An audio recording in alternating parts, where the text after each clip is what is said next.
So, Singapore Ghost Stories Part 2, and this time stories that happened to me. Now, the first one was when I had to stay back one time. I think it was the second Iraqi war with George W. Bush Jr. And basically everybody was hands on deck. It was before midnight. Everyone was still awake. I think we were waiting for the attack to start. And so we're sitting in the guardhouse, at least I am, and there was this table. Just let you know the layout is this table is a wooden table like this. There's a divider here and a divider here. So I was sitting on this side. Sergeant Neo was sitting on this side. And on this side is just a third person. I can't remember who it was. So I'm leaning forward. Sergeant Neo is like leaning back. And the three of us just chatting, talking. And after a while, we actually were having a lot of fun talking. And then suddenly we hear, and it's coming from here, this wooden panel.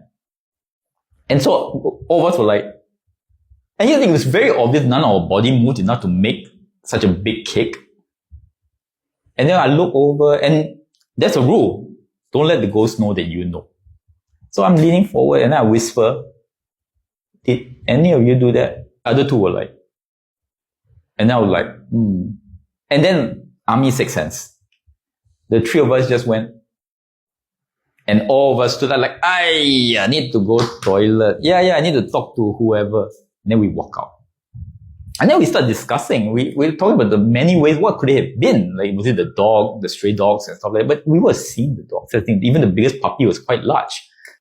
But thank heavens that there was a lot of people around, so it wasn't too scary. We just went to the aircon office and told everybody. They were like, nothing you can do about this, really. So that's the first story.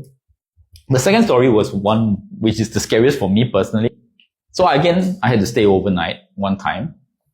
And they actually offered me a mattress to sleep in the club room, which is actually very lucky because I get to sleep in that room alone with air conditioning. But I didn't want it because the bed sheets are cleaned a lot, but the mattresses, not so much.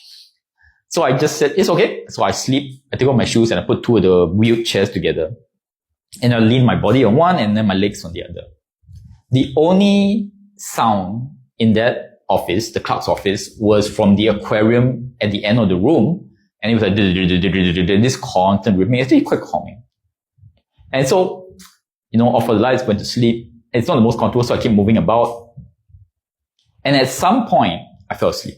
Out of the blue, my body wakes up. And it's one of those things where you wake up out of fear. Like your whole body just wakes up and you just feel fear. So I didn't open my eyes. But suddenly I just felt scared. And then it's like, I'm completely awake, by the way.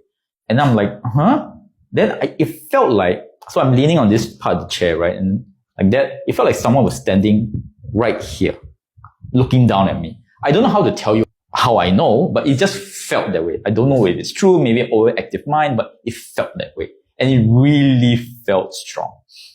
And one thing I learned from scary movies and stuff like that is, if you were to move, the ghost will get closer and closer, right?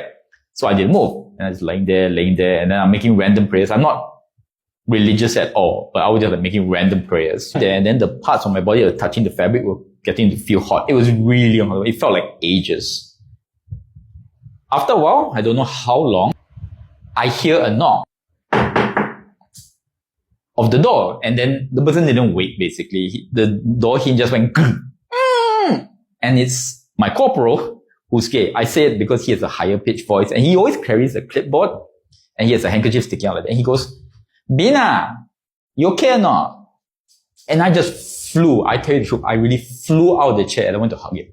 I was like, oh my God, I think there's something here, blah, blah, blah, and all of that. And then he's like, ayo, this kind of dirty thing again. Okay, put on your shoe. Both of us were scared. And then he brought me to the guardhouse and he said, okay, tonight you sleep here. And even though it was stinky and all, I was more than happy to sleep there. But an important thing to say about the ghosts from the first and second part about Seletar East Ammo Depot is that I don't think they were maliceful. Because I hear a lot of stories about ghosts over there, but none of them ever hurt anyone. It's not even the things they do to you. It's more like they're just there. You know what I mean? It's not like they move things or whatever. So I guess I was lucky in that way. So those are the two stories that I experienced. Tell me your ghost stories because I like reading them in the daytime. And until next video, till next word.